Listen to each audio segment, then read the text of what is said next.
Q Time is a classic Atlanta soul food restaurant located in the historic West End.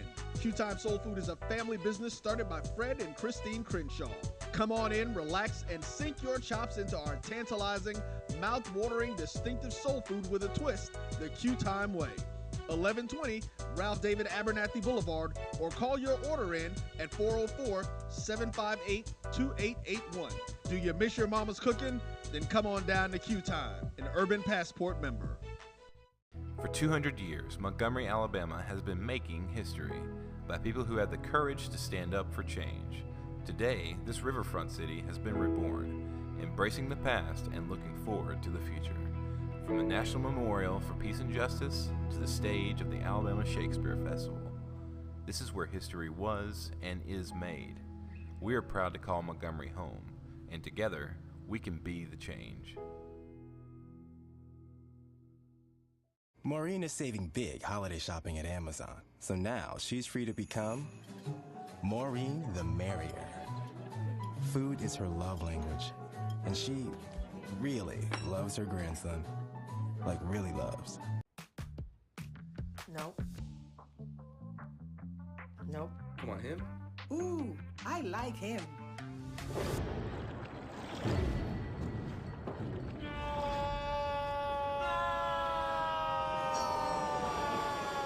Quick, the quicker picker-upper. Bounty picks up messes quicker, and each sheet is 2 times more absorbent, so you can use less. He's an 8. He's a 9. Bounty, the quicker picker-upper. Oh, that spin class was brutal. Well, you can try using the Buick's massaging seat. Ooh, yeah, that's nice. Can I use Apple CarPlay to put some music on? Sure, it's wireless. Pick something we all like. Okay, hold on. What's your Buick's Wi-Fi password? Buick Envision 2021. Oh, you should pick something stronger. That's really predictable. That's a really tight spot. Don't worry, I used to hate parallel parking. Me too. Hey. Really outdid yourself. Yes, we did. The all-new Buick Envision, an SUV built around you, all of you. Since 2002, Empowerment Resources, Inc., a nonprofit organization, has empowered more than 1,500 youth and adults in Duval and surrounding counties through its programs Journey into Womanhood, Girls Mentoring, Life Skills for Teens, and Parenting Education Coaching.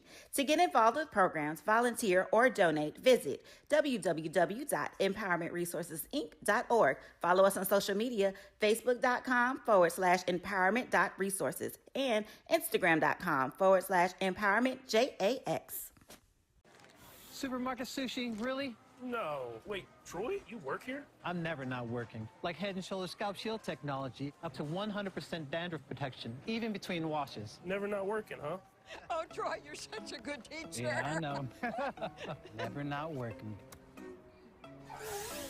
Never not working. Never, ever not working. Are you serious? Never not working. Dandruff protection that's never not working. Head & Shoulders Scalp Shield technology. It's never too early to plant the seed, to share the tradition, and instill a sense of pride in your HBCU with your little ones. HBCU Pride and Joy Children's Boutique helps you share your school spirit with a wide selection of adorable kids' apparel and accessories officially licensed from your favorite HBCU. Visit hbcupridejoy.com and follow us on all social media at HBCU Pride Joy on Facebook and Twitter.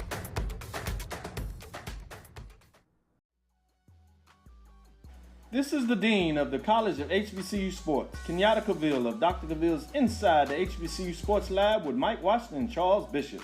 Come mix it up in the lab where the course lecture is in session every Tuesday from 6 o'clock p.m. Central Standard Time on Facebook Live, YouTube Spreaker, or the BCSN app, as we discuss all things about the HBCU sports culture, including exploring the week that was in the sporting HBCU diaspora, as well as the upcoming week of HBCU sports.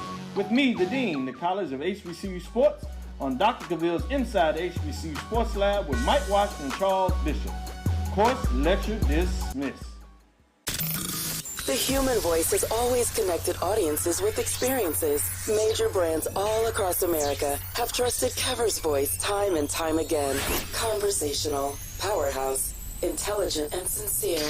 That's the voice you need for your creative marketing process. KEAVERSVOICE.com. Kever's Voice, Kever's Voice, KeversVoice.com. Always on, all the time.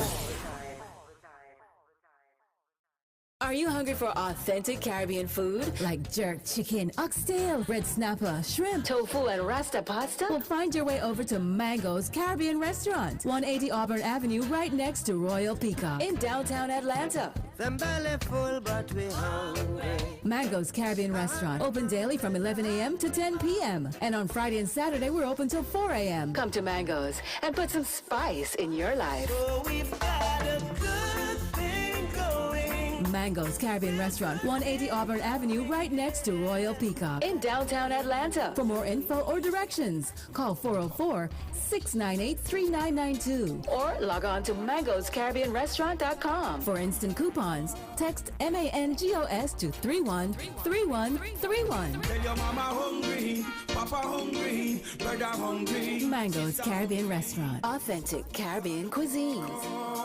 Open up the door, tell your mama hungry.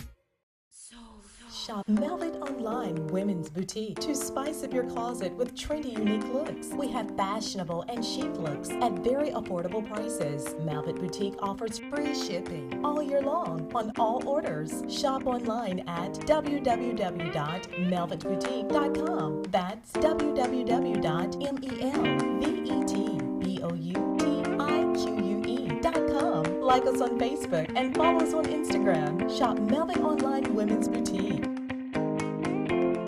Charmin Ultra Soft has so much cushiony softness, it's hard for your family to remember. They can use less. Sweet pillows of softness. This is soft. Holy Charmin. Oh, excuse me. Roll it back, everybody. Sorry. Charmin Ultra Soft is so cushiony soft, you'll want more. But it's so absorbent, you can use less. So it's always worth it. Now, what did we learn about using less? You gotta roll it back, everybody. We all go. Why not enjoy the go with Charmin? Q Time is a classic Atlanta soul food restaurant located in the historic West End. Q Time Soul Food is a family business started by Fred and Christine Crenshaw. Come on in, relax, and sink your chops into our tantalizing, mouth-watering, distinctive soul food with a twist, the Q Time way. 1120 Ralph David Abernathy Boulevard, or call your order in at 404-758-2881. Do you miss your mama's cooking? Then come on down to Q Time, an Urban Passport member. For 200 years, Montgomery, Alabama has been making history by people who had the courage to stand up for change. Today, this riverfront city has been reborn, embracing the past and looking forward to the future. From the National Memorial for Peace and Justice to the stage of the Alabama Shakespeare Festival, this is where history was and is made. We are proud to call Montgomery home, and together, we can be the change. Maureen is saving big holiday shopping at Amazon, so now she's free to become Maureen the Merrier. Food is her love language, and she really loves her grandson. Like, really loves. Nope. Nope. Come on, him? Ooh, I like him.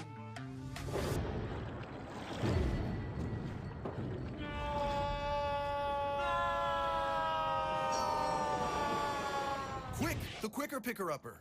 Bounty picks up messes quicker, and each sheet is 2 times more absorbent, so you can use less. He's an 8. He's a 9. Bounty, the quicker picker-upper. Oh, that spin class was brutal. Well, you can try using the Buick's massaging seat. Ooh, yeah, that's nice. Can I use Apple CarPlay to put some music on? Sure, it's wireless. Pick something we all like. Okay, hold on. What's your Buick's Wi-Fi password? Buick Envision 2021. Oh, you should pick something stronger. That's really predictable. That's a really tight spot. Don't worry, I used to hate parallel parking. Me too. Hey. Really outdid yourself. Yes, we did. The all-new Buick Envision, an SUV built around you, all of you. Since 2002, Empowerment Resources, Inc., a nonprofit organization, has empowered more than 1,500 youth and adults in Duval and surrounding counties through its programs Journey into Womanhood, Girls Mentoring, Life Skills for Teens, and Parenting Education Coaching. To get involved with programs, volunteer, or donate, visit www.empowermentresourcesinc.org. Follow us on social media, facebook.com/empowerment.resources and instagram.com/empowermentJAX.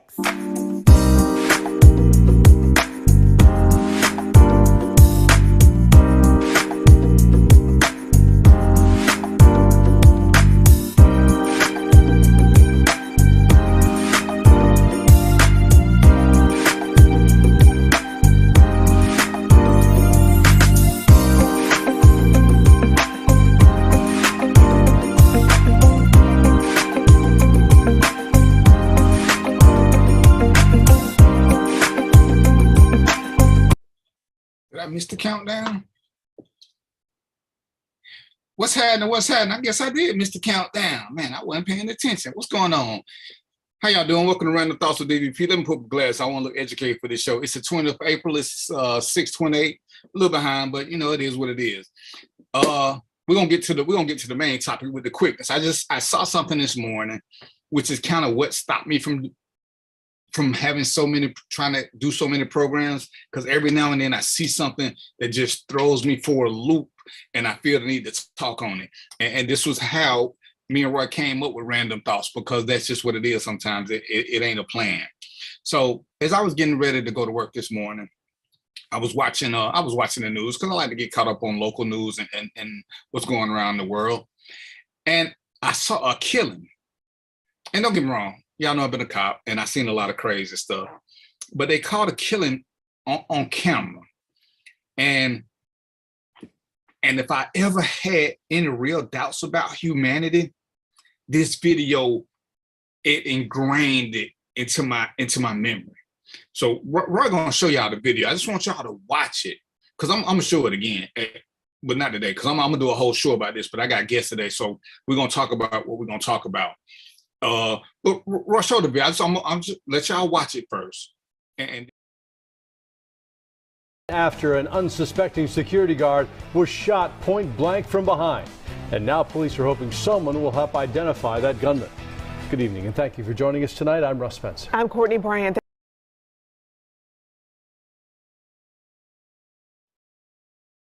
Oh snap! That wasn't the right one. I wanted y'all to see. In this video, and I have to find the 2-minute one. This man, the security guard, get out of his car. The gunman comes up from around the side of the building. He walked past a man sitting on the curb. He shoots the security guard, shoots him, takes his stuff, walk off right past the man who's sitting there. He drops his gun, he picks it up and keep on walking. I'm like, damn, wow. Then maybe 15, 20 seconds later, you see the man that was sitting on the curb get up, walk by the dead security guard, look at him and just shake his head. I'm like, what in the hell? Then maybe 20, 30 seconds later, you see 2 more dudes come from around the corner. They see the dead guy. They start rifling through his pants and taking his wallet and stuff. And then there's a lady. She comes and asks them questions, and they take some more stuff from the dead man and they just walk off. Ain't nobody call 911. Ain't nobody call 911. I'm like, damn, they really just, you robbing from a dead man. That is the most insane thing that I think I have seen in ages, all on camera. 3 people, 1 person see a man shoot somebody. And you know what's sad? He don't even jump at the gunshot. He don't even look. The guy, and this is fellas, this is what we got to do a better job. The shooter was so empowered by the fact that he know wasn't nobody gonna say nothing. He didn't even threaten the man sitting there. This is where that's no snitching. It only works for the criminals. So we can say what we want to say and all the other craziness. And I'm gonna do a whole nother show about that. But I wanted y'all to see that, because that was what was frustrating me. And I want to do a show on that. But I got guests for another topic that hit me like a ton of bricks, and I wasn't prepared. Lord knows I wasn't prepared. And I think I'm a super duper prepared dude. So what we're gonna talk about is, I made a post last week, because actually somebody had said something to me. And you know, when people say stuff to me, I'm always willing to listen, always, because I don't know everything. So now I was like, yeah, we'll see how this work out. And when I made the post, it was about, and the title of this show is stealing little girls' innocence. So somebody said something to me, and I found a little meme about shit. I want to read exactly what they say to y'all too. Let me do this. While I'm doing this, I got 2 guests with me. They're gonna help me to share stories, and we're gonna come up with some solutions and some plans for how to stop this. My first guest, she been with me before. She got a camera off now, but I'm assuming she gonna turn the camera on soon so we can see her. Well, her name is Shawana, and she gonna tell about her business. And I also got I can't even see Latoya's whole name, Miss Latoya Watson, because she commented on the post, and we're friends, and I saw some of her expertise in the area. So not only can she tell you from a personal experience, she can also give us some insight professionally what we need to get started doing. So Latoya, you want to introduce yourself right quick?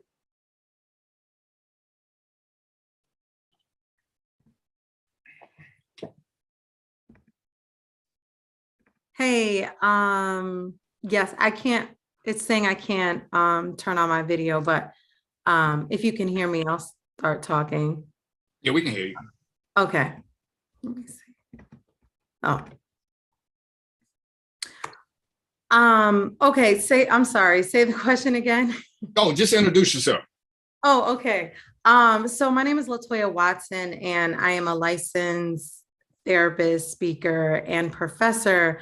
And I'm really interested in this topic. I think I was pleasantly surprised to see your post, because I think there needs to be more discussion and awareness about this topic. So thank you for having me. And thank you for responding. Shawana, you with me yet? You ready? There she go. Introduce yourself, Shawana. Shawana.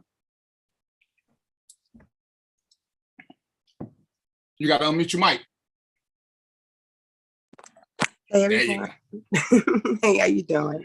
Good. I'm Shawana. I am the owner of Fantasize Your Room, where I help bring adult fantasies to life. So sex is something that I'm always around and in. I consult with couples and individuals. I come into your private homes and help you identify, communicate, and bring your fantasies to life.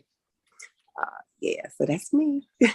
And we're gonna even do a show on that later, but not on this one. So the post was, I had a serious question. The post was, ladies, how old were you before grown men started hitting on you? And the reason it caught me off guard, because somebody had said something to me, and they were explaining their experiences to me. And I can't say I pride myself. I am what I am. I'm a street dude. I've been a hustler. I've been this. I've been that. And I'm like, as a street dude who claimed to know the streets, I missed this. How did I miss this? What was going on? And I'm looking at some of the people who once I made the post, some of the inboxes and some of the phone calls I got, these are people who I know. Some who I know, like I really, really know. We ain't just cyber friends. And they telling me, they give me names of people who I do know. And I'm like, well, damn, you ain't never say nothing. You ain't, and I'm just trying to figure out how I missed this whole thing. So in the middle of being mystified, when I posted it, I really didn't think a lot of people was gonna comment, because, you know, we love to keep things in secret. We tend to like to pray things gonna go away. We hope that they're gonna go away. And in the meantime, all we're doing is perpetuating a cycle that don't need to be perpetuated. And, you know, I think Shawana came, I don't know, it was one guy who was arguing with me. I would never ask this question. I said, you the problem. We don't want to ask questions because we don't want to be held accountable. And y'all know I'm all about being accountable and responsible. And I tell everybody, the reason I hold men more accountable is because we the ones who demand the submission. We the ones who want to be kings, but we don't want to do king shit. We don't want to do shit to get women to submit to us. And if you got a woman in your household, if you don't have these uncomfortable conversations, then you're really not trying to be a better person or be better for them.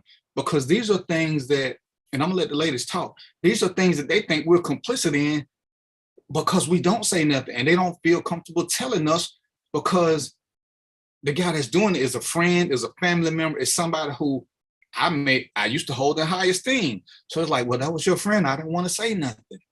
And I'm like, well, damn. And before I let them tell you, sir, this lady called me. She said her husband's best friend molested her. And I was like, why you ain't saying that? She's like, well, he gave him the key to the house. He told him to check on me. And he kept asking me why I was acting different. How can I tell him that this is his best friend? He gave his friend a key. And, you know, she mad at the husband, but the husband don't know that that's the way his best friend is. You know, it's a little bit more going on, but it's little things like that where women don't feel comfortable opening that door because men don't make it comfortable. And for all the fellas who are gonna come on the show and they're gonna be on later, I'm gonna keep reminding them, we gotta keep open line of communication with our women, with our girls. We gotta keep open line to let them know there's nobody who's so sacred to us that I will put you in a position to be compromised, I guess is the best word I can come up with. And I'm looking at the stories and I'm thinking most of the answers I'm gonna get gonna be 15 or 16. That's what I'm thinking, maybe 14. I'm seeing 12, 11, 10, 9, 8. What the hell is going on? So without further ado, which one of you ladies want to go first? Because I'm gonna let y'all talk, and then we're gonna just go through some stuff. And I know me and Ms. Watson had talked a little bit earlier, but we're gonna talk about some of the things, the way that we're setting it up. I'm gonna let them tell you some stories. I'm gonna tell you some things that have been shared with me through my inbox and through text messages, and then we're gonna bring it to light. Then we're gonna try to figure out how to decrease it, if not stop it altogether. Swana, Latoya, which one of y'all wanna? Yeah, I don't even know where to start, but maybe you guys can help me. I also I wanted to also provide some statistics, some signs, or do you want me to share a personal story first? This is just to share where this is very authentic, very organic. We didn't plan this through. So we really, I think I can speak for everyone. We wanted to have a really open and vulnerable conversation. Do however you feel comfortable. Make it happen. Make it work for you. Okay. All right. I will share with start sharing some stats first. So according to this organization, and the organization is Rape, Abuse, and Incest National Network. They are the largest anti-sexual violence organization.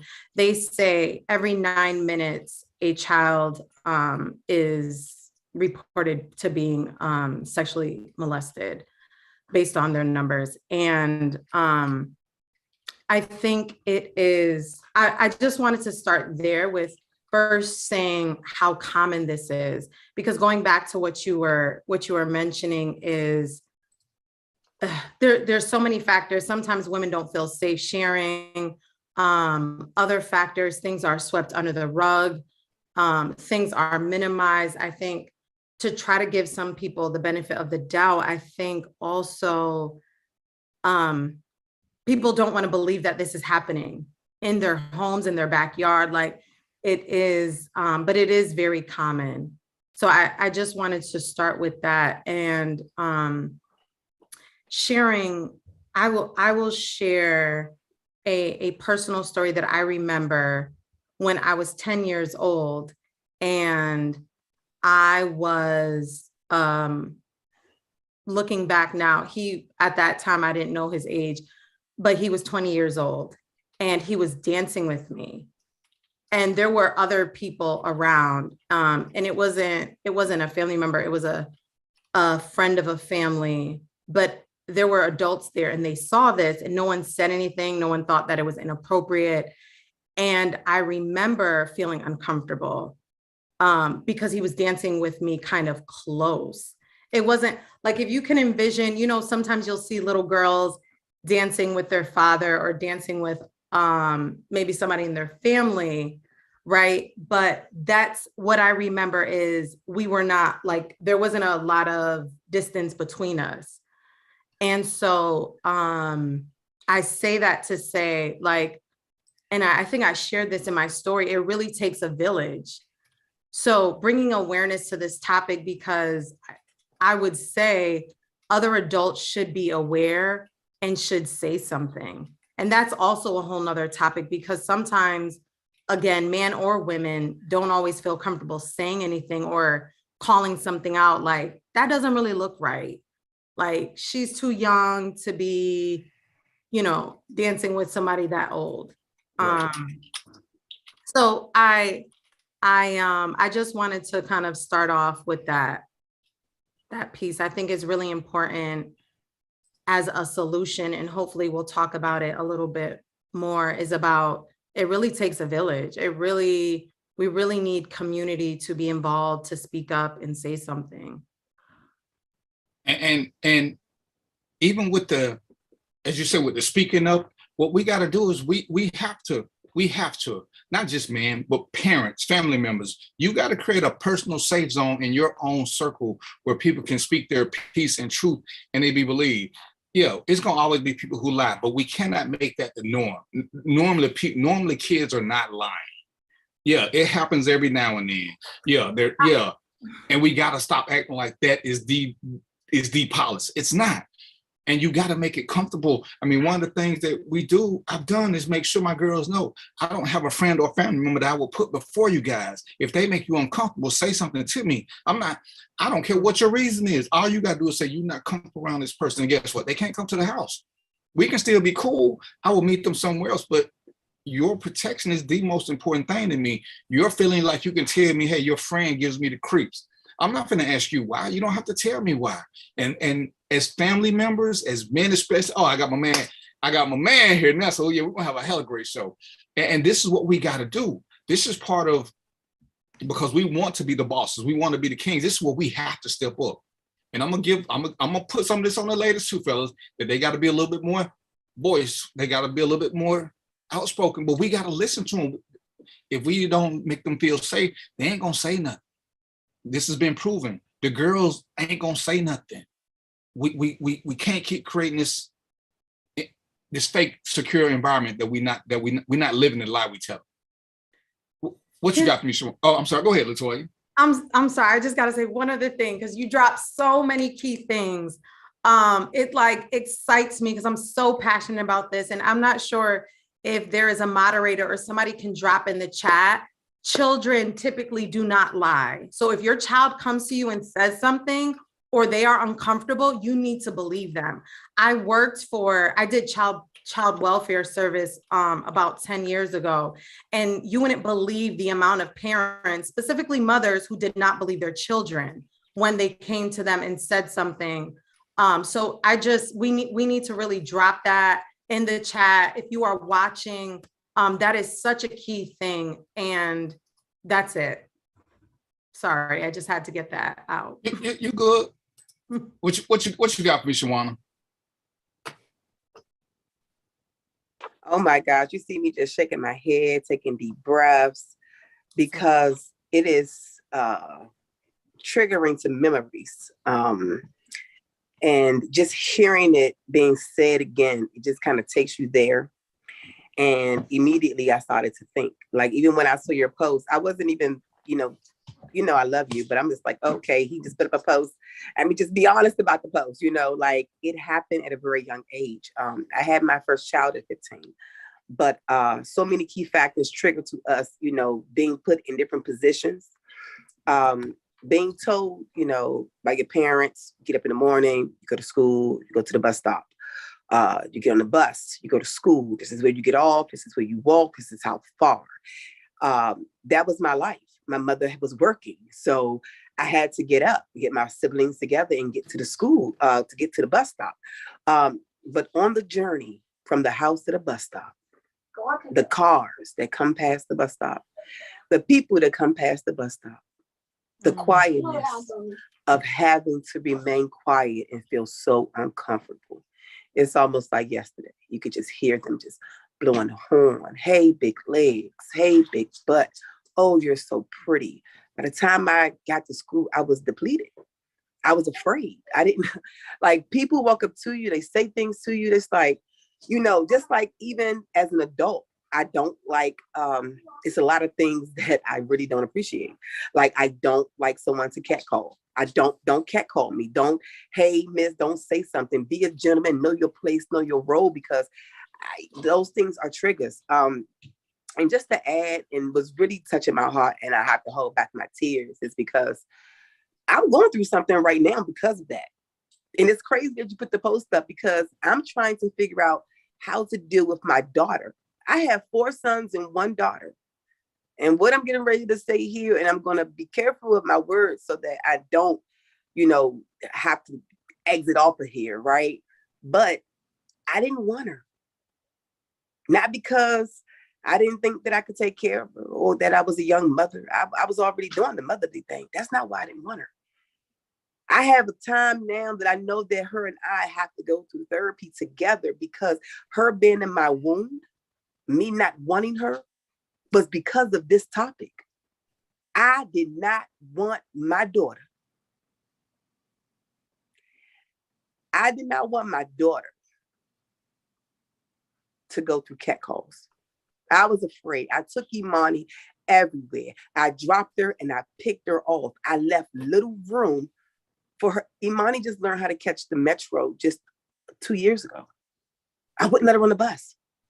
I didn't want her out of my sight. Just to know the things that men do and say. And I didn't tell my mother. By the time I went to the school and you're dealing with security guards, everybody, big butt, big legs. Why are you walking like that? Why your butt shaking like that? I didn't like it. I didn't want to be spoken to. I didn't even want to play sports. I didn't want to put on anything that showed my body. Not that I could hide it. Can't hide it now. But I wish I could have been. I wish I could have taken away everything that made them talk to me. I'm a child. Don't talk to me. So because of that, me not wanting my daughter, now I understand how those emotions can transfer to one in your wound. My daughter has a time with feeling abandoned. Not that she's abandoned or neglected or want for anything, but it's something still there. And I have to talk to her. And when I had this conversation, I tried to. This was so bad growing up that I didn't want her. When I mean I didn't want her, I'm not talking about just going to the clinic trying to get rid of this baby. It wasn't about that. I wanted her out right now. I didn't want her to breathe breath as a female. My sons, I deal with. But that girl, because of the things that I went through in silence as a female, I didn't want that for her. And I didn't want her on this earth because of it. And now she's 17. I'm trying to figure out, I've explained it, but I'm trying to make sure, because these things follow us into our homes, into our lives as parents, as we're raising our children. And we don't know how horrible these things are until we start to have kids and have these visions, and we try to do our best to protect them. And I didn't have nobody to protect me. I'm sure that what you gonna say to a guy going past in the car? Do you know, I started to speak to men more frequently, because not only that they come off and want your attention, if you ignored them or turned your head or shunned them away, I've seen females get slushies and ice creams thrown in their face. I've seen them get cussed out. I've seen cars get pulled over. You not all of that. I mean, just surrounding females. So then I told myself, you must speak. Now that I'm getting older, I must speak when they speak to me. Hey, how you doing? Hi. You want to ride? No, I'm okay. You sure beautiful? I'm good. I'm okay. Thank you. Thank you anyway. Thank you anyway. It's survival speech. And the crazy thing is I'm listening and I've heard so many women, and it sucks. The only thing worse for them, and I'm speaking for them now as a grown ass man who wants to be a king, it hurts to know that we haven't made them feel secure enough for them to tell us so we can start the healing process. Because in my notes, I got, we talk about all these PTSDs, and this is a PTCD, a post-traumatic childhood disorder. These women are carrying this. And Shawan's just told you, they don't just carry it for a few years. This carries on to where she don't want to have a girl because she don't want her daughter to go through the same thing. And I tried to look into this. I'm scanning pictures because I'm trying to see what it is that's got these men going. It ain't girls who have developed early. Because there ain't many girls developed early. I'm looking at some of them. Some of these girls look like 8-year-olds, and I'm listening to what they tell me. And I was talking to LaToya. One of them said by the time she was 21 and guys weren't talking to her more, she carried that hurt. As she started looking more and more like a woman, the guys that used to holler at her didn't pay her no attention more. It affected her self-esteem because, damn, if she was hot as an 8-year-old, why ain't she hot as a 20-year-old? But they don't want a woman. So this is something that just keeps carrying on.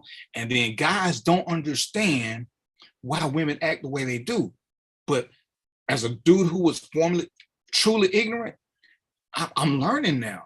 And I got Mo here, I'm letting see. But this is something that never occurred to me, that I could be in the midst of predators who are preying on the knowledge of knowing me. And I'm not saying anything because nobody knows what to say. And these women are carrying this. When do they stop? They don't. Every relationship, and again, I'm gonna speak, but I'm gonna let them talk again. If I'm trying to form a relationship with LaToya or Shawana, they gotta look at me first and suspect that I might be. So guess what? My path is a little bit harder. And this is what grown men do. Grown men don't mind that because we want to prove our worth. But dudes who don't understand and don't want to understand, they just keep dismissing it. So we know that the hurt hurts more. If you like a guy and you find out he got these shady tendencies, like one guy said, I would never ask, I ain't never thought about it. I would never ask a woman that question. Well, you ain't trying to get to, you just want to talk about topics, not issues. This is something that we have to discuss, and we have to discuss it in a broad form. And as much as I would love for one of you ladies to have led this, I think it needs to be led by a man, because a man needs to call other men out.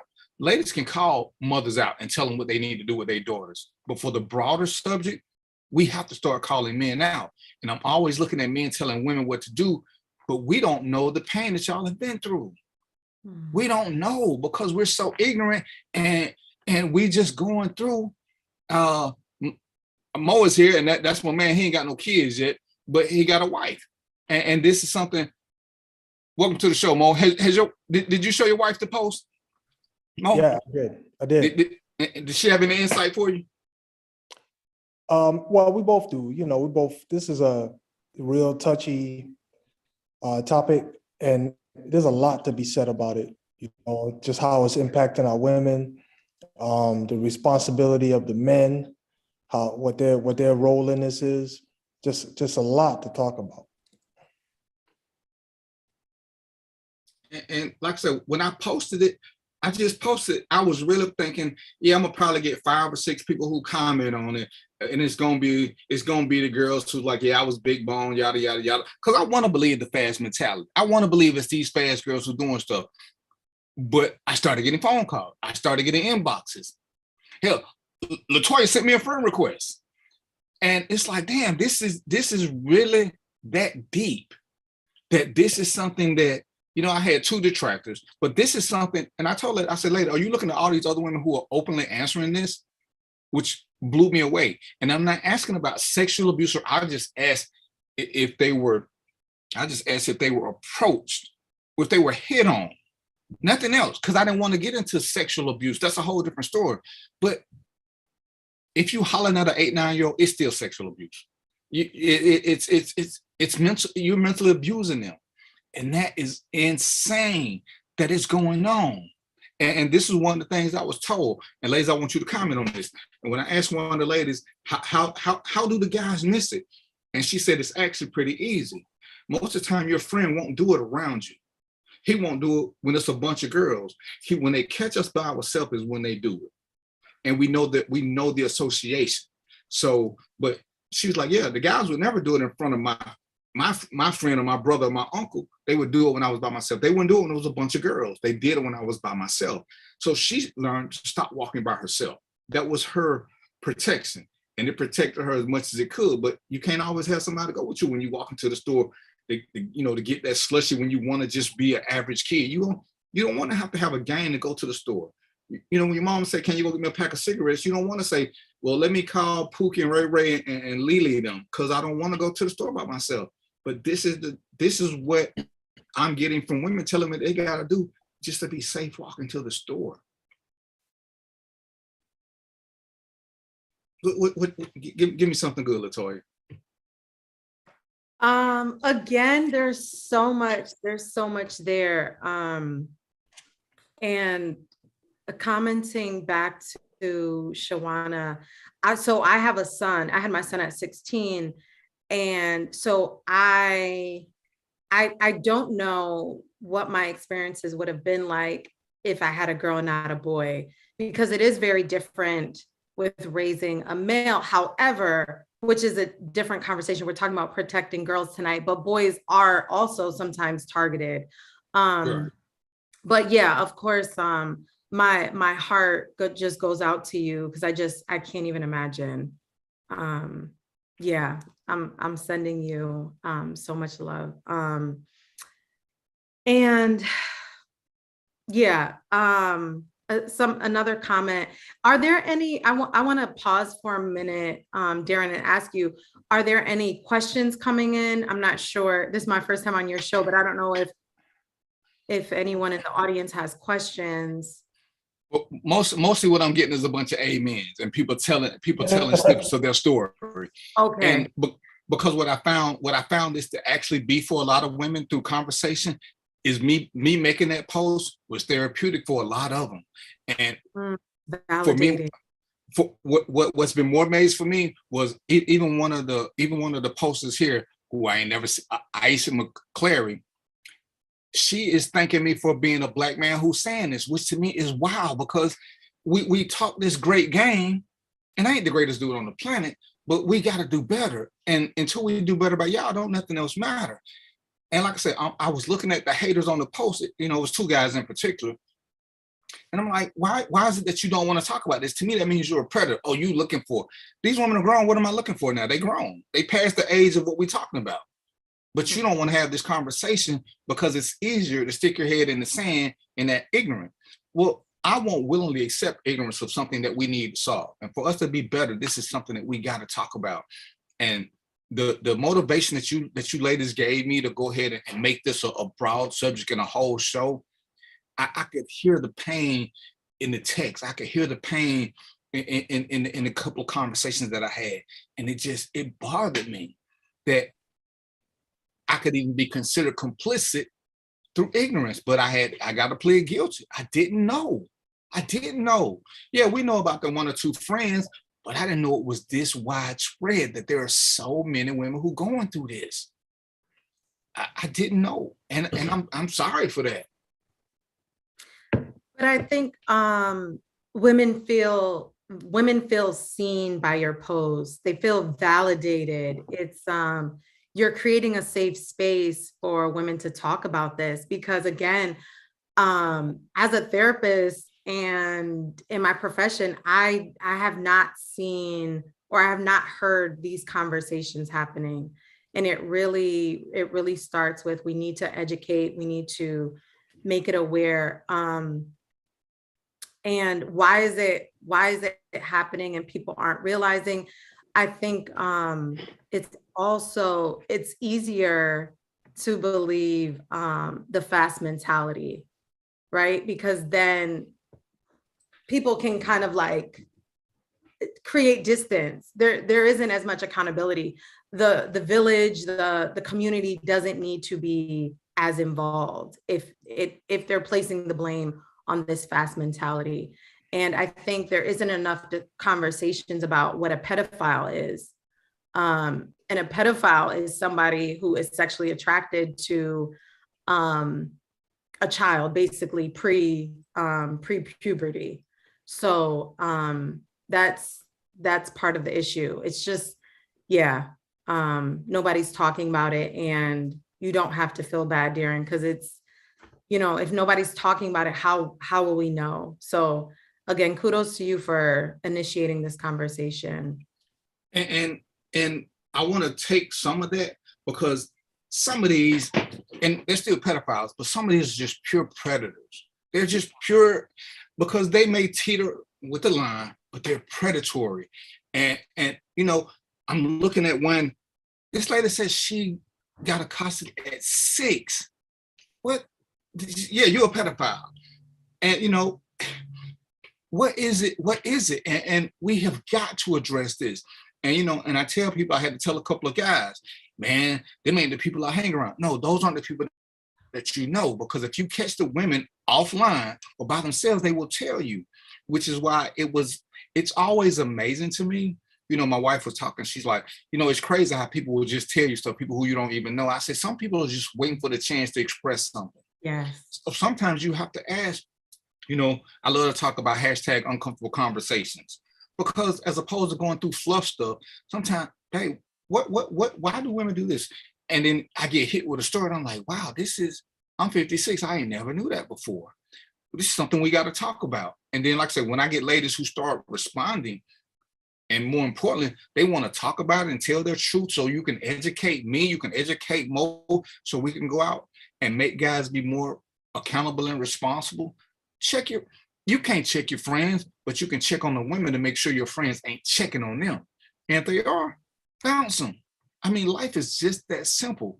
Because do kids lie? Of course they do. They lie about stuff like homework and whether or not they were sleeping. They don't generically go around just lying about people, especially if they ain't in no trouble. But if they telling you that somebody's touching them or somebody made them feel uneasy, you got to provide that safe haven. And it pains me when women who I don't know feel safer talking to me than they do the men in their life, because I'm either open-minded or I'm okay with just listening. And it's like, fellas, we got to do better. We have to do better. No, I'm glad y'all want to talk to me without knowing me, but at some point, everybody got to envelop their circle to where their circle is truly protecting the village, and not vice versa, where we're going to protect the people in the village, even if they shady, because we need them, versus the future. Because without y'all, what can we do? I can't be mad now when women want to do something different and they saying that you know, men ain't shit. Damn, you just introduced a whole nother layer. Maybe we ain't shit because we don't want to have this conversation. Because the guys are mad because I'm asking this question, because now I'm holding you accountable for your friends. And they don't want to do that. Some of the parents are mad because I don't want to have this conversation with my kids. Why? You're looking at these ladies post 6, 7. What's a 6 or 7-year-old? That's your child. So you got to have this conversation. You got to have this conversation. You don't want to be, so I ain't picking up, but you don't want to be pregnant with a daughter and afraid for what her future holds. You don't want to be that. How, you carrying that post-traumatic child disorder into your life. And it's a whole new thing. And it makes more sense now, subliminally, why women want boys and not girls, because they don't want girls to go through the same thing they went through. That's an after effect that we probably never thought about. Why do women want boys? Oh, boys are easier. No, boys don't go through as much. I can do a show about boys going through this. I just don't think it's gonna have the same effect. It may be 2 or 3. It ain't that many, I don't think. But women, clearly it's way too many. What you got for me, Mo? You looking pretty serious there. Well, I just want to clear up one thing. I don't know.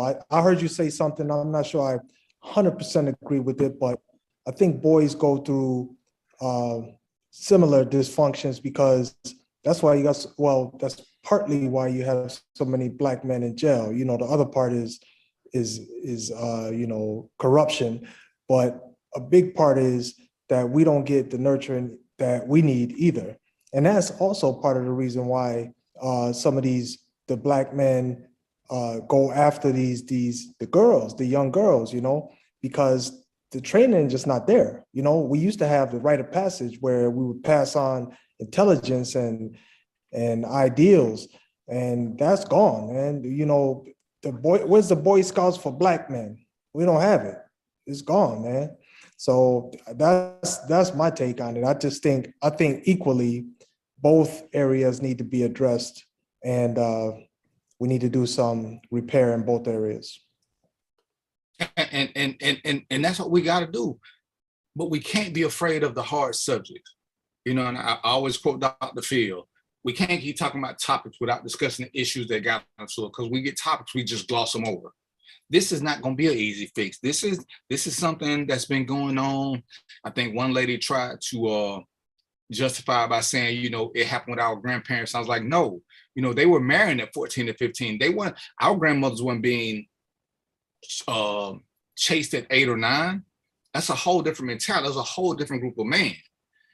These dudes ain't looking to make women wives. They want to make them toys. That's a whole different conversation. That's a whole different mindset. And it's just different. It's different. And man, these stories just made it. Man, I'm just woke looking at some of these numbers, 8, 9, 10, 11. Oh God, I'm looking at some of these profiles. These women weigh 110, 115. So they ain't the women who developing early. At 30, they still look like little girls. But this is what they had to go through because of this phenomenon that is so never talked about. Never talked about. Yeah, we talk about the rapey uncle. We talk about the family picnics. We talk about people being too touchy-feely with family. But when did we start talking about, our friends, our circle, and the super young girls? Not that it's any better with a teenager, but she's a little bit more equipped. There is nothing that a 6 to 10-year-old is equipped for to deal with a man. As Latoya was saying, she was dancing with a grown man. It's only cute if that grown man is her father or her brother, and it's a father-daughter dance. Other than that shouldn't be going on. And it shouldn't matter how little girl look. That was my point, Lee. These ain't all girls who are developing early, because that's the excuse that a lot of dudes want to give. And I ain't gonna get into the Cam Newton thing, but I'll tell you this: when Cam Newton spoke, Trent is like, well, some of what he said is true. I said, Trent, I'm gonna tell you what I heard. When he said that women should shut up, what I heard was, I like little girls because I don't care what you look like. What's the easiest way for me to tell how old you're not? When you start talking. When you start talking, you can't be a grown woman if you 10, 11, 12, or 13.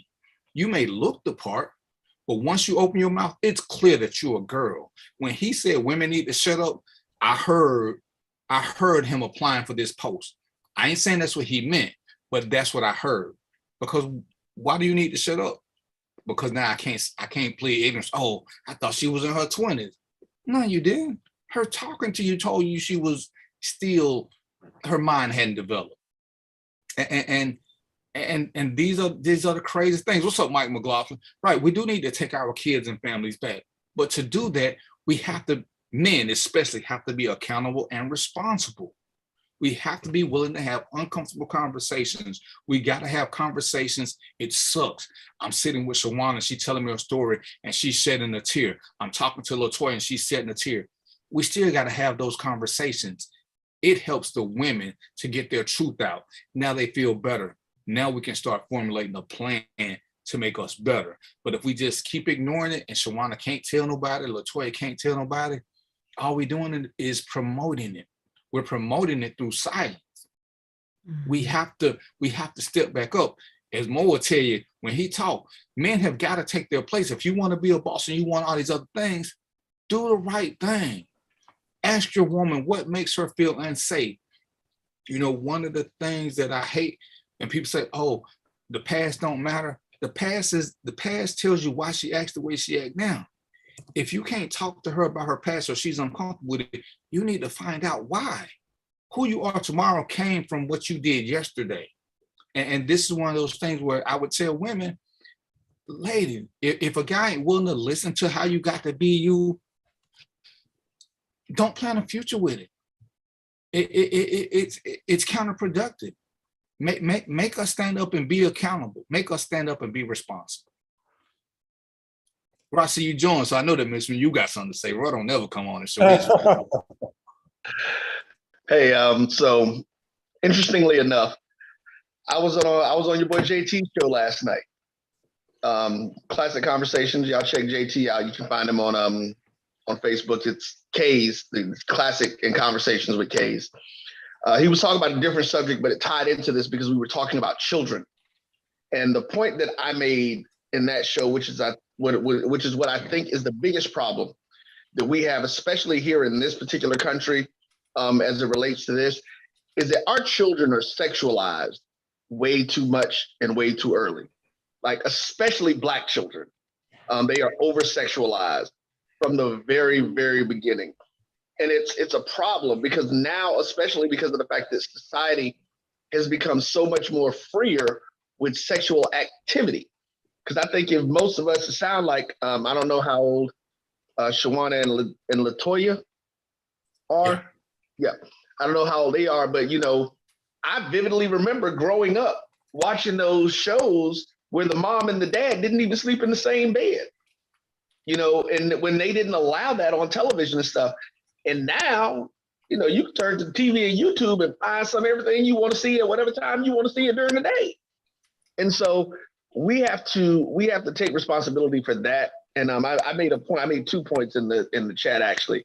When you were talking about young boys, what I said, which is a very unfortunate situation, is that most young boys go through these situations in the church. And that's the thing that a lot of us, especially Black people, don't realize and don't want to admit, because old pastor is supposed to be such a great this, great that. Look here, you know, some of that's just not even worth it. So again, you know, Darren always says it, but I'm gonna go ahead and reiterate this. Is like, say, I don't jump on much. These are the conversations and situations that we have to start dealing with, because the problem is things that can continue to go on because no one's talking about them, because they're taboo. You're supposed to keep it out of the limelight. You know, don't let nobody know what's going on in the house. No, if it's wrong, you need to let somebody know. And we've got to get out of that mentality and start doing that. And I saw something that Katrina said, actually was the other point that I was going to bring up. People don't realize about the sex trafficking and how bad it is. So apparently Atlanta is no longer the #1 city in the world, but the fact that we're still top 3 or 5 is ridiculous. Especially with Atlanta not being a port city. Most of the cities that get into trafficking are port cities because it's easier for them to get the kids out of the country quicker. But we have to start talking about this stuff, man, and really addressing it and training our kids and teaching them how to avoid and how to recognize certain situations. And it's a shame because that means that our children are losing the ability to literally just be children. And so we've got to, as Darren say, we have to step up as men. When we see little situations, we have to know, and we have to say stuff. You know, is there an opportunity that something may go sideways? Yeah. But my first thought is, if that was my daughter, I need somebody to step up there when I'm not there.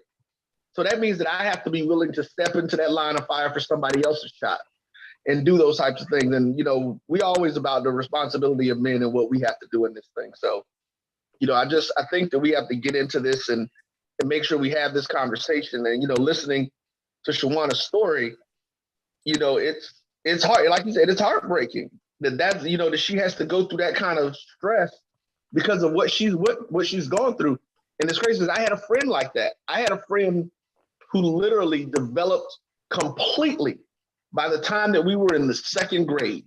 How do we say that? Because she didn't change from 2nd grade to the day she graduated. She was told out, she was like 5. She only got to 5'4", like 5'4" or 5'5". She was fully developed with her breasts and everything, and she used to get that all the time.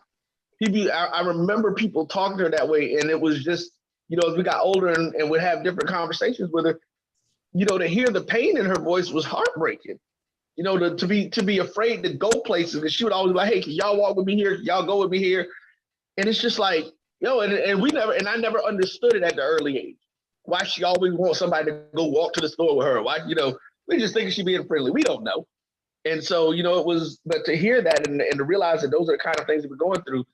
And, you know, Darren, this is the last point, and Darren makes a point that I think that if I say women need to understand one thing, this is the one thing I need y'all to understand. Bad guys don't do stuff in front of other people. Darren talks about this all. He talks about it like with police officers.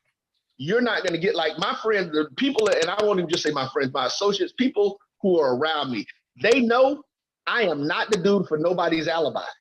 Don't ever use me to say, oh, I was with Roy when you was out with some chick. No, I'm not him. I am not the dude to use for none of your alibi. So when your friends know that that's your mentality, they're never going to do things in front of you that would make them look like they do that kind of stuff. So, you know, y'all have to be willing. If you have a friend, sometimes, you know what, it's going to be scary. I take a chance. If somebody's doing something, but you know somebody who's close to them, reach out to them and be like, hey, man, can you talk to your boy about the way he's talking to me, and that's an easy way to deal with it, especially if you're friends. Just go to him and say something, and hopefully that guy will be that safe space, because there are more of us out here who can be that safe space than what y'all realize. But you wouldn't know that because it's not, we're not out there doing the stuff that would get us thinking that way. Thank you. And one of the comments is, we've shown who we are. We showed who we are with the whole R. Kelly thing. And I listened to women who watched men. I saw so many posts about women defriending men because of the whole R. Kelly, Bill Cosby thing. You are taking up, you are trying to defend a predator and a monster, regardless of his reason. And yeah, we do believe that he was sexually abused. But what does that got to do with anything? The way people defended him, and it's fun, I always tell Trina, we will defend anybody who got a baseline, regardless of what they do. If they put out a song that we can bounce to, we will defend them to the end. They can kill people. And I'm like, damn, most people saw that R. Kelly tape. I never did. Most people saw that R. Kelly tape and they still defend him. Mm-hmm. And it's like, you don't think that your friends, your girlfriend, the girl who thought you was cute on your pictures, you don't think she saw that? I saw so many posts from women talking about they gotta start editing their friend list because of R. Kelly and Bill Cosby. You think your kids ain't listening to what you say about them girls being fast, about them girls being in the wrong place? And my friend Ron said it best. No time in the history of man has some young teenage girl been able to force a grown man to do nothing he didn't want to do. At no point. They ain't fast enough to catch us. They ain't strong enough to make us have sex with them. That is a sad choice that a lot of them had made. And we will keep blaming the girls. Oh, she fast. Oh, she ready. Oh, she this. Oh, I'm grown. You cute, little baby. You know what? I'm gonna introduce you to my son. But how do these women hear us defend R. Kelly and think that we're gonna provide them a safe zone? You hear me defending him, and I'm telling LaToya, go ahead, baby, tell me what's wrong. LaToya ain't finna tell me shit. She just heard me defending R. Kelly. Shawana ain't finna tell me shit. And it's like, we don't get that. Well, hey, all we're doing is making excuses. We're just making excuses. And we will defend these people who are dead ass wrong over and over and over again, and then wonder why communication suck at home. We wonder why they suck. We wonder why the women only giving bits and pieces. They want to find a safe zone. Lord knows y'all got way too much hope and y'all believe in potential way too much. But they want to get there. But we damn if we don't just keep letting them down. I'll be damned if we don't just keep letting them down. And at some point when it hits, I don't want to have to admit the ignorance, but when I'm wrong. Then it's time for me to go to Trina and say, Trina, educate me. And I'm glad that me and her can have an open relationship where she can tell me shit that I never knew, I never thought about. I'm glad that I got friends when I make random posts. They do feel safe enough on my page or in my group to share these things with me. And they got a choice if they want to come and talk about it, because I will talk about it without naming. Because once I see there's a problem, we got to speak on it. We can't just keep hoping, well, let's just pray people going to do better. I ain't knocking religious people, but that shit ain't never worked. It gets better when we bring it to light. The one thing I can say about being a cop, criminals don't like being seen. Nobody wants to be seen. Roy just told y'all, bad cops don't do shit in front of good cops because we can see them. Now we can point them out. They're going to do it behind my back. People are the same. Dudes who doing shady shit very rarely do it in front of other people. And women don't know they can tell us because we like, oh man, you can't tell me nothing bad about Mo. Mo saved my life. But that don't mean Mo got right to do this. That just mean I owe Mo something from me, not something from you. And this is what we got, as the two ladies said, both of them said it. Men, we got to start monitoring how we talk, because sometimes we say things, we may mean something, but what they hear us saying is our boy is more important than your feelings or your suggestion. Man, come on, my man Mo ain't looking at you like that. Stop playing. You tripping. As opposed to saying, okay, don't worry about it. Mo ain't gonna be back over here. Right. In the subject. The subject. You know what? I do remember telling my mother I remember telling her that men and people talk to me at the bus stop, saying those things to me, regular uniform now, just not just regular street clothes now. Uniforms is a prime, like a bullseye that I'm a kid, So uniforms I love because clothes you couldn't tell. And it was pretty much told, to ignore them because we don't know them. They're in passing and just ignore them. Just ignore them. I added the make sure I speak part because I saw what happens when you don't. So what I ended up doing was I changed my attire.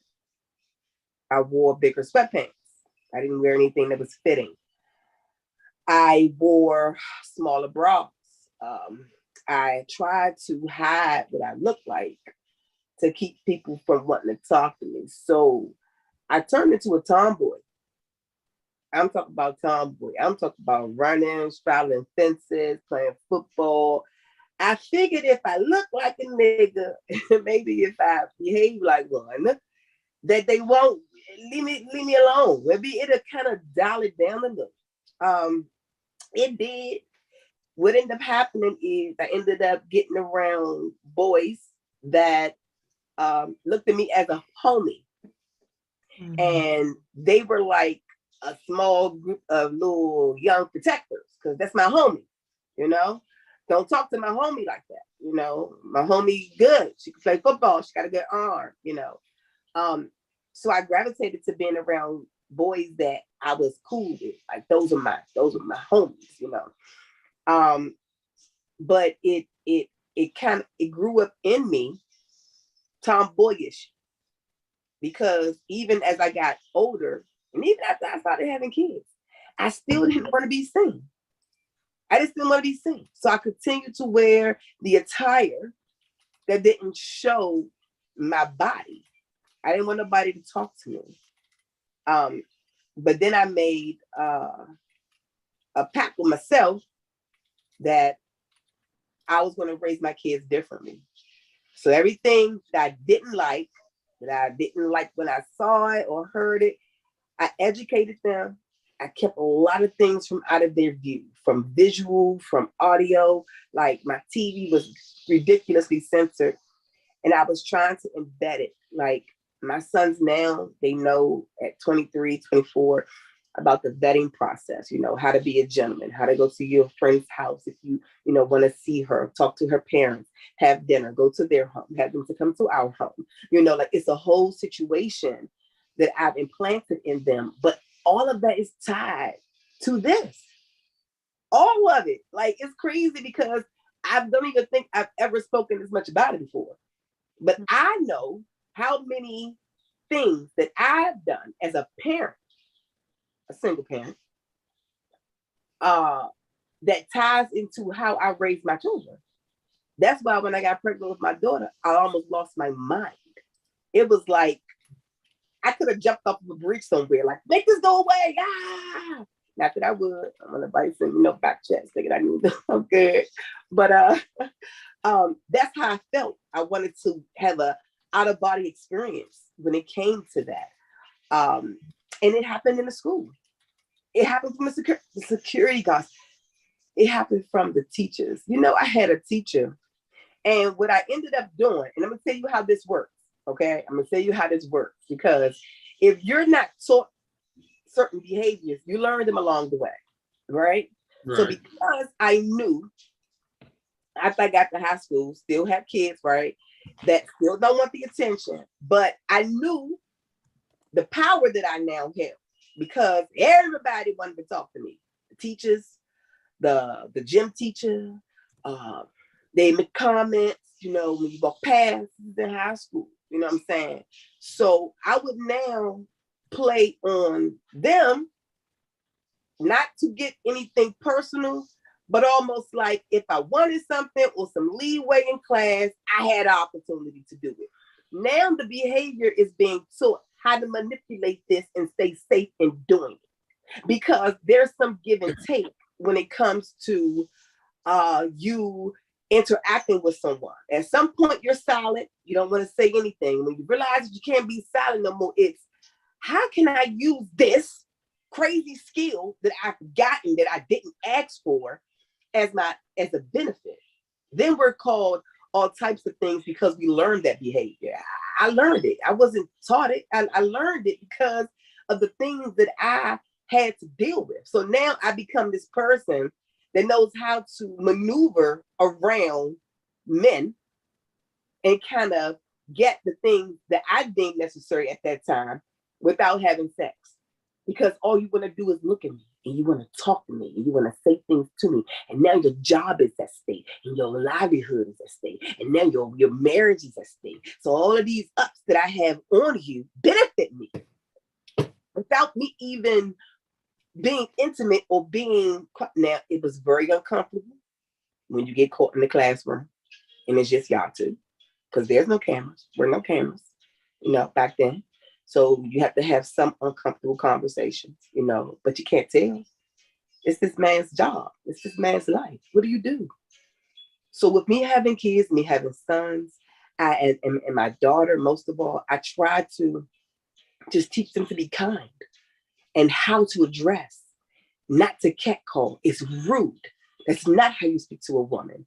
I just started telling my sons as they got to the age that they are now about some of the things that I've had to go through as a woman, because I also believe that when you give information like this to anybody who's not mentally capable of handling it, you can sow seeds. The seeds that you can sow, if they are not equipped to handle it, you can transform their lives by what comes out of your mouth. So I took a vow to keep my mouth shut. It was, you don't sow seeds. You don't sow bad seeds. You don't go around saying bad things and planting bad things, because now it triggers one to, now I'm looking at all these niggas and now I'm mad. Or these niggas did X, Y, Z to my mother. Why, I feel some kind of way. Or she went through this and I couldn't protect her. I should have been there for her. Then it becomes a blame game for a child who was a child who didn't know no better. Now that he's growing up, he feels some kind of way. I didn't want that. So I kept that out. I kept that from them for as long as I could. And the only reason why I had small conversations, because I wanted to tell them, I raised you, so you're not an idiot, and I'm not going to treat you like one. I believe that we've been through enough situations and we ran into enough things that I can have this conversation with you and you not let it affect you emotionally to the point that you're, ejecting it onto people. That's what I did. I waited to tell them, but there was no point in telling anyone else. For what? What they gonna do? What they gonna say? Nobody gonna say nothing. Ain't nobody gonna do nothing. What they gonna do? Hunt him down? What do he look like? Oh, it's him. What they gonna do? Besides cause you a liar or cause you fast. And because I was very developed at a very, very young age, I had my cycle like 8. I'm talking about developed, okay? Boobs, butt, legs, you got it, like everything. Walking, is shaking, it's bobbing. And me being a girl, I'm not thinking nothing of it. I'm skipping down. You skip to the bus stop. Like you skip and you play. All of those little teeny gestures, you skipped in and playing and doing all that stuff to make your body move and people see you. So I stopped. I stopped wearing dresses. I stopped wearing skirts. Didn't wear anything that was fitting. Didn't want to be seen. Made sure that I speak. Made sure that I wave. Keep my head down and keep it moving. Shawana, when you talked about you learned that's called a survival instinct.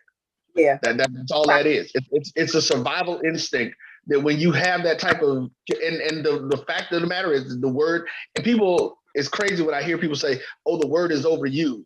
No, trauma is not overused in our community. It's under talked about. And you just don't want to hear it anymore because you now have to start dealing with the stuff that you either participated in or that you have within yourself that you don't want to address. Mm-hmm. And it's, again, just like you just talked about your whole dressing situation. You're an 8-year-old child. You're just doing what children do. Mm-hmm. But now you're realizing that this situation is causing you to get attention that you don't even understand. That was one of the points, and that is the part that I kind of got off track. But the point that we mentioned on JT's show last night, I was saying that we have to understand at no point is a child between the ages of 10 and 15 to 16 really realistically capable of making logical and thoughtful decisions about anything sexually, anything that is a lifelong process, because they haven't developed a mentality that gives them the ability to cognitively discern what is right and what is wrong in a sense. At that age, you're still going on instinct. If it feels right, it's okay until somebody teaches you different. And so we really have to do better. So that's all I'm saying. But that's survival. And so many of our girls, indeed, we made the comment on one of the shows one day. It's very difficult when you have to deal with someone who was raised on survival as opposed to love, because you're getting them and they're always in a defensive stance. They don't know anything else. So everything that they deal with is about how not to be hurt. It's about how not to be taken advantage of. So it takes a little bit more effort to work through with those people. And I just wanted to add one more thing when it comes to my daughter. Because of all those things, I believe it was, I'm not sure who said it, but I had to teach her early, right? So her innocence, I had to break it. I had to break her innocence early because I couldn't have her bouncing around like an 8-year-old skipping to the bus stop with no cares in the world. Like, there are cares in the world, and I need you to know that they are predators and they want you and they want what you have. Not to get into cars. Make sure that you wave. Keep it moving. Walk in pairs. Like, I had to start teaching my daughter how to look for signs from grown men, from people. You know, I'll share this. I had to, because I was so afraid for her, most people, when I was younger, you know, and you're going outside and you get into a fight, right? And they say, don't you bring your ass back in here, you know, crying. Take them back out there and you fight, you know, you come back in crying and take your ass up, right? But that's not how I raise my children. You don't go outside to learn how to fight. You can't go out. You can't go outside and then come back in here and I'm saying, go outside and learn. Nah, I didn't let them leave the house until they could fight. I did not let them leave the house until they could fight. I fought them, not out beating them up, abusing them. I don't want to bite my back chat again, but wrestling, pinning down. Listen, some scraps and a little busted lip ain't gonna hurt nobody. My daughter said, I want to go to the outlet. You do? I called all her brothers downstairs. You guys attack her one at a time. I don't want you to try to beat them. I don't want you to try to win. All I want you to do is show me that you can get away. All you have to do is show me that you can break away from whatever they're doing to you. Just crawl away. I don't care if you get up and you shake loose and you sprint away. I don't care how you get away, but get away. What can I do? Everything. You can bite, you can scratch, you can pull a locks, you can do whatever you need to do to get away. If you want to get out this house, you're going to learn how to fight first, because the world is not going to care. I would surprise her. I would come up behind her, grab her, hold her mouth, and I would talk to her. This is real. I'm your mother. I'm a woman. I'm holding you. A man won't be so gentle with you. What do you do? What do you do? How?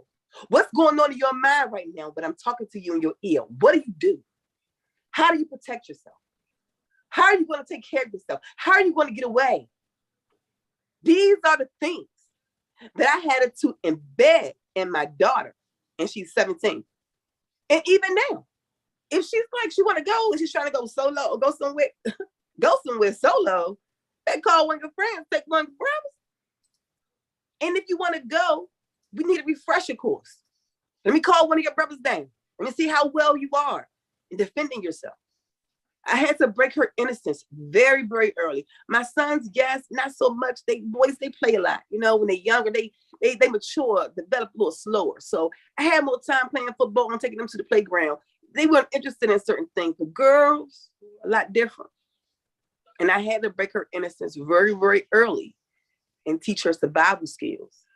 So if she did come into a situation that made her uncomfortable, she knew what to do, because I didn't. I had to learn along the way. That's so good. For parents need to hear that. Parents need to hear that. Mothers need to hear that. Fathers need to hear that.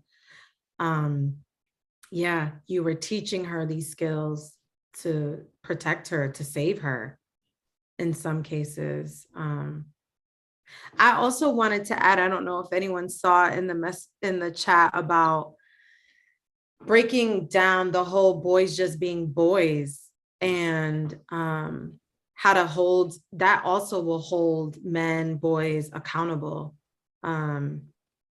What are your thoughts about that? And that's one of those things that has to be addressed in the meantime, in between time, because we're taught that it's okay for us to be boys. It's okay for us to do certain things. And you know, I'm listening to you ladies, and it makes a lot of sense now when I hear women saying, you know, their mom treated them way different than the boys. Sometimes it was strictly that defense mechanism that made the girls, I'm gonna make my girls be harder because I know what the world is holding for them. The boys will be forgiven for doing some things, but my girls are gonna be traumatized. So I gotta create some trauma for them, because I don't want them to be traumatized like I was, because boys don't get that. Boys pretty much get the run of the mill, and you know, we're told it's okay to chase women. We're told it's okay to pull hair. We're told it's okay to pat them on the butt while we're doing things. And these are all generational curses that we have to stop. And it don't make it no better, but it's when it's boys and girls, I got an issue with it, but not the same issue as I do with adults and kids. Because again, like I said, we're stealing your innocence. We're stealing your innocence. I ain't mad at a 15-year-old and 13-year-old like I am a 13-year-old and a 22-year-old. Totally different animals. But we have to stop letting people think that it's okay for boys to do something just because they're boys. Oh, he just being a boy, he gonna try this, you know. Oh, it's okay. Boys gonna try to touch you on your boobies because that's just what boys do. It's not okay. It's not okay. And as we know better, we're supposed to do better. Yeah, you know, and I talked about it one show. Yeah, if I was in the second or third grade now, I would probably be on the register, because the things I did as a second or third grader now would be deemed as sexual harassment. But it was what we did. We pulled girls' hair. We touched them on the butt when we was playing kickball. There was nothing special about it. But I can't tell my sons it's okay to do that. I've taught my sons different. And we have to have these conversations. And like I said, it sucks, but I can host them, but I need women to talk more than everybody else. Because as you share your experiences, what I noticed is that more women, once the floodgate open and a couple women tell their story, the other ones start coming. Because now they don't feel like they're unicorns or they were the only ones. And it sucks. Because as me and LaToya talked about, there is some trauma when you got to tell your story again, but it's therapeutic for the rest of the crowd. Now everybody knows it's us. It wasn't just me. It wasn't something that I did wrong. It wasn't just because of this. It wasn't just because of that. It was them. It was the guys. It was everything but me, because I think you women carry that too long, thinking it's something that you did. And the only thing that you did, you didn't have a choice in. You didn't have a choice in being born a girl. You had no say-so in that. And we just, like I said, we'll talk about the topic. Oh, we're gonna make our boys do better. But 9 times out of 10, when I see a post, men are telling girls what to do. Men are telling girls how to be better women, how to be better this, but we ain't telling boys how to be better boys or better men.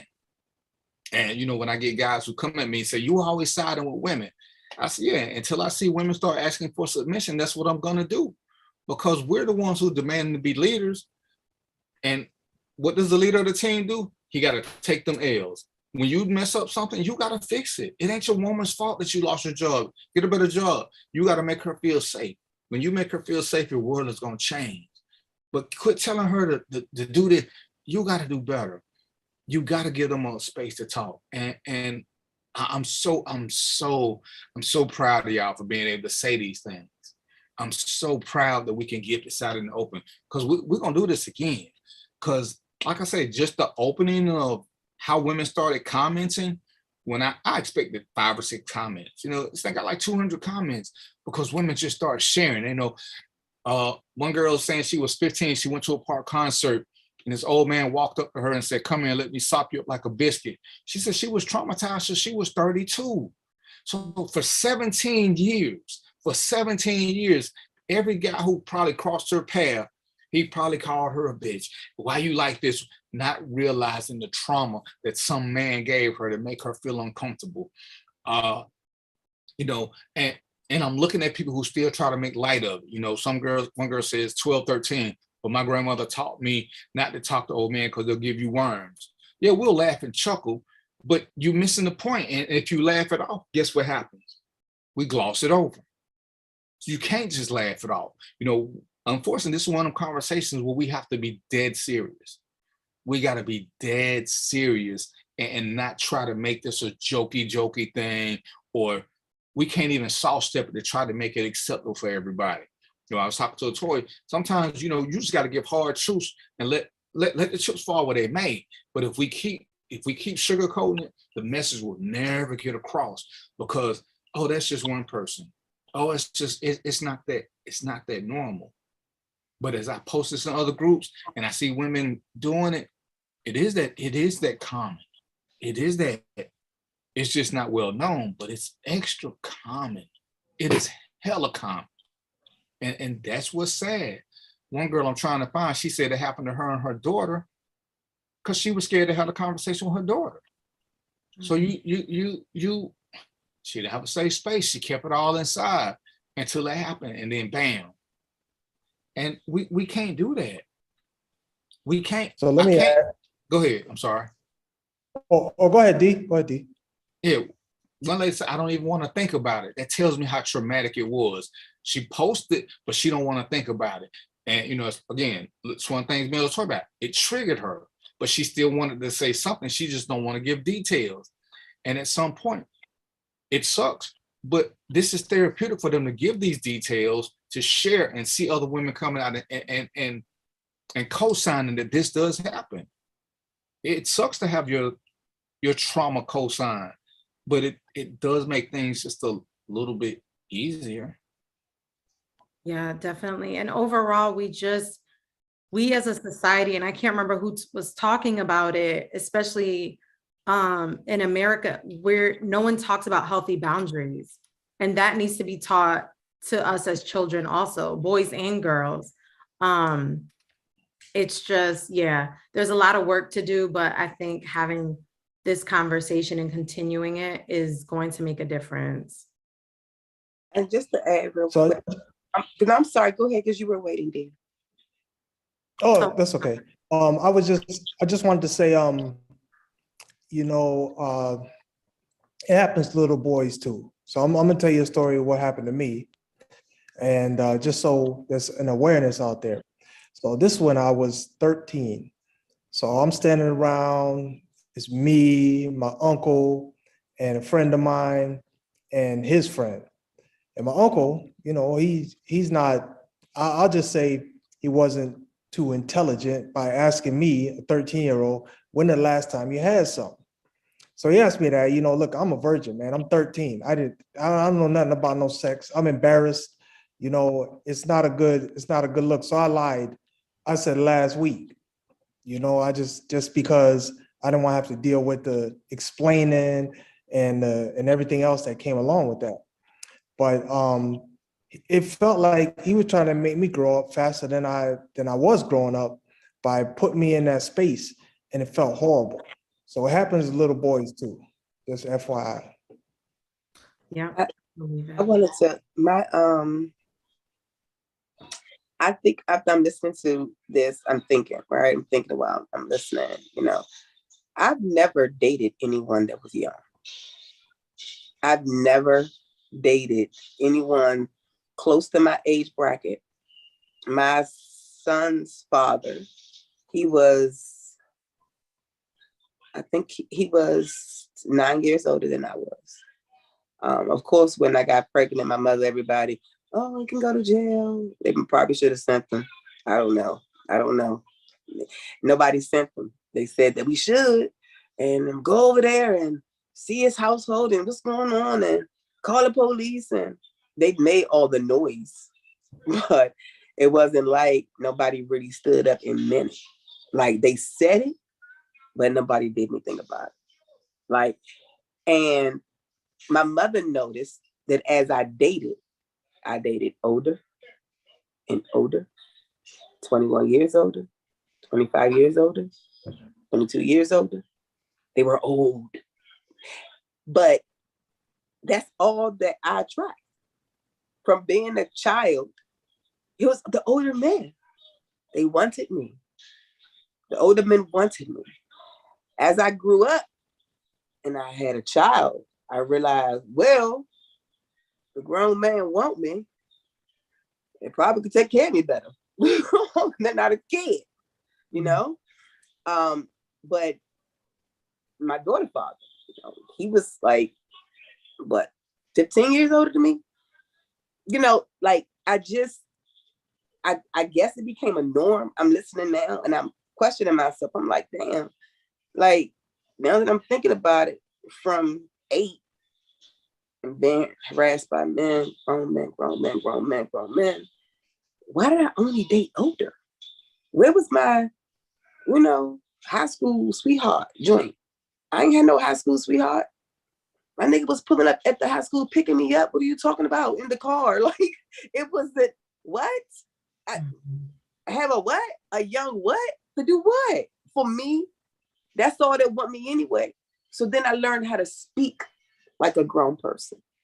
I knew grown people talk a certain kind of way. They walk a certain kind of way. So if I'm young, like DVP said, you'll know when I open my mouth.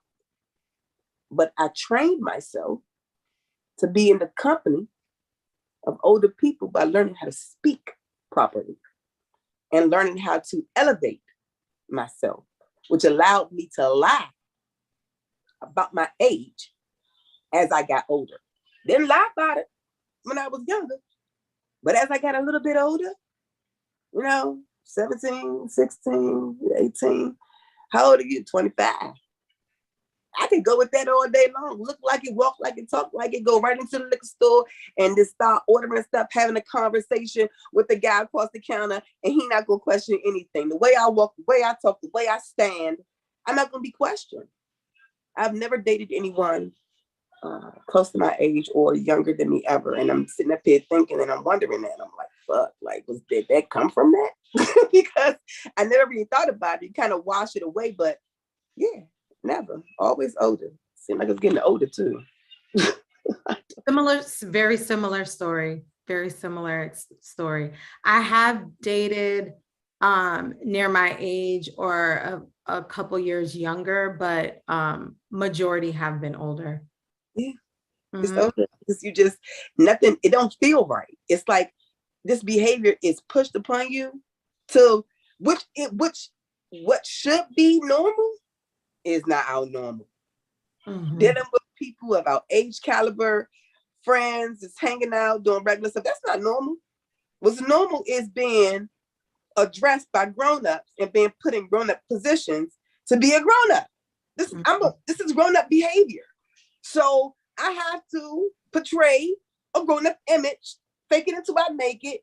But as you go through the cycle of it, you become very comfortable in becoming an adult before you're really an adult. By changing the way you walk, what you dress like, and what comes out of your mouth. Those are the key components. And once I learned how to put the clothes on, how to walk, how to stand, how to sit properly at the table, because now I want to make sure that I compliment this man. He don't even know how old I really am, but I have to compliment him to the point that he doesn't challenge me. But that's all I knew. And I've never had anything lesser than. So like even any, I don't even know. Like that's crazy because where were they?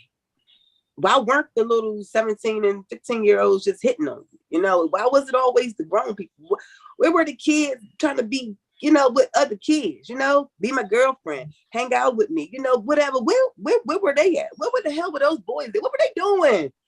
Why did it leave so much room for these people to come in and just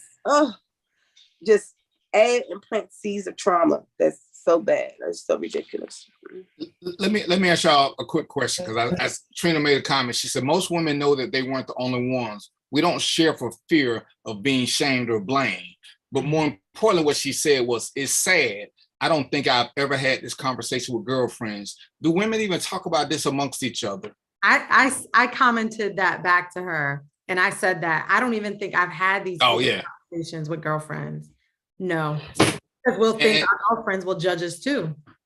And it's crazy because your girlfriends are the one you tell all your crazy stuff to. But even that is the stigma of being judged and being blamed. So it just gets put further and further down. And again, it becomes part of your post-traumatic childhood disorder, because if that trauma is not released, it just keeps growing and manifests till it becomes a hidden monster. And you know, damn, I just, first of all, let me say I apologize because I had to work late. But I gotta stop at 8 o'clock because there's another show. I would like to do a part 2 because Dr. Deb is here. She's a child psychologist, some other stuff she can tell you all the right terms. I would love to go into this a little bit deeper and make sure we put it out in enough time so we have time to get a bigger, broader audience so we can push this out as much as we can. And I want all you guys to come back. You too, Mo. Mo always surprise me. But this is something that like I say, it caught me so off guard because I didn't know. And I thought I was an open-minded dude that knew a lot of stuff, but making that post and seeing these people come at me with stuff, it just kind of, I wasn't ready. So what I'm gonna do is I'm gonna let everybody reintroduce themselves, tell them what they got going. If you got a way that you want people to contact you, let them know that. And I will look and get with you guys and chat and see what we can do a part 2 and just get a little deeper in depth. And I'm gonna make sure I start on time so we can use all the time we got, because unfortunately this ain't a 75-minute conversation. It's just not. So Shawana. Hey, how you guys? Thanks again for having me and letting me speak my truth. I appreciate it. I feel better. I feel a little bit better because, like I said, I really hadn't really thought about it that much. Even when I seen your post, I just kind of jumped out there and was like, "Yeah, that's been my life forever." You know, I was just like, "Oh, forever. That's whatever. It happens to all of us. It's whatever." Never really thinking about it, but I did know that it did seep into my parenting and my motherhood. But I am Shawana. Fantasize Your Room. As well as Fantasize Your Event and Catering. So I cover sex and I cover food, right? We love them both. You definitely can follow me on IG. I consult with couples. I bring your fantasies to life, teach you how to embark on a journey, as well as introducing adult novelties, getting into bondage, which is the opposite, is freedom, and knowing how to address those things and not feeling like you're being judged while doing so. You can also follow me on Clubhouse. If you go to IG, you can hit my bio, and my link tree has everything and all of my pages where you can contact me and reach me. So if you need something, spice it up, if you need some food, holler at your girl. Appreciate you. My newest friend, Latoya. Thank you again for having me and for again initiating this conversation, and for everyone, Shawana, Mo, being open, transparent, allowing me this safe space. So again, I'm a licensed therapist, professor, and speaker. And I do want to share really, really quick, because I'm so passionate about mental health and healthy relationships. I am launching a new program specifically to colleges and universities to help young adults with creating healthy boundaries, with addressing mental health issues, and again, learning how to have healthy relationships, because I don't think it's talked about enough. So please feel free to hit me up, follow me. I'm on Facebook, Instagram, Latoya Watson. Thank you. I appreciate it. Dr. Deb, you came late, but go on and tell them who you are and what you do, because we're going to make sure we get you early next time. I apologize for being late. Better late than never. I'm going to talk bad about you. Powerful conversation that's going on. I came in at the end of it and not the beginning of it. I'm a licensed therapist. I work with adolescents and teenagers, young adults, to help them maneuver through their past traumas. Some of them are based on the conversations that we're talking about tonight. Please invite me back so that I can be on time. You need to hit me up earlier than, you need to hit me up earlier, okay? Yeah, don't make me call my mama. Mo, it's your fault. My man. It's your fault. All right. My name is Mo Triplett. I'm a author. I've written several books, but the two I just want to highlight here because they relate to what we're talking about. One is my autobiography, Perforated Fiber. A lot of the things that we talked about today, I've experienced some of those, and I've written a book that will at least give people going through some of the similar traumas just a glimpse of what I did in order to survive that journey. I also wrote a book called The Good, the Bad, and the Blue. It's about police brutality. And I think Darren's got that book. I want to get his review. I'm still waiting for his review on that. But it highlights some of it highlights really the issues in the police sector and some of the things that we see and some of the things that we're dealing with from a non-judgmental perspective. I wanted to keep it that way because I didn't want to say I'm on the side of the police, I'm on the other side, because frankly speaking, you have a division of it within that group. You have good police and you have bad police. That's the fact. And you have good people, you have bad people. But in any case, I wrote those books because I wanted to share some of the research that I did, and also because I think it will help our people. That was the main goal. And so I'm here to just contribute and help wherever I can. And y'all know who I am. I'm DVP, I'm the host, and this is what I do. I thank you for allowing me to your living rooms, your car, wherever it is you're watching the show. We're going to do this. I'm going to get with these people. We're going to do this again. This was a great conversation. I learned way too much. And I want to thank you all for being transparent and open. And like I said, we're going to figure out, we're going to come up with some solutions, because like I said, just presenting problems is bitching. Everything that we found a problem for, we got to come up with a solution. That's the only way we can make a difference. And I didn't get a chance to get into some of the differences that we can do. So we're going to do a part 2, hopefully within the next 30 days, so we can get you guys going. And I'm going to make another post so we can come up with some more solutions. So go out, ladies and gentlemen, do your research, have some talk with some girlfriends and tell them what they're coming up with.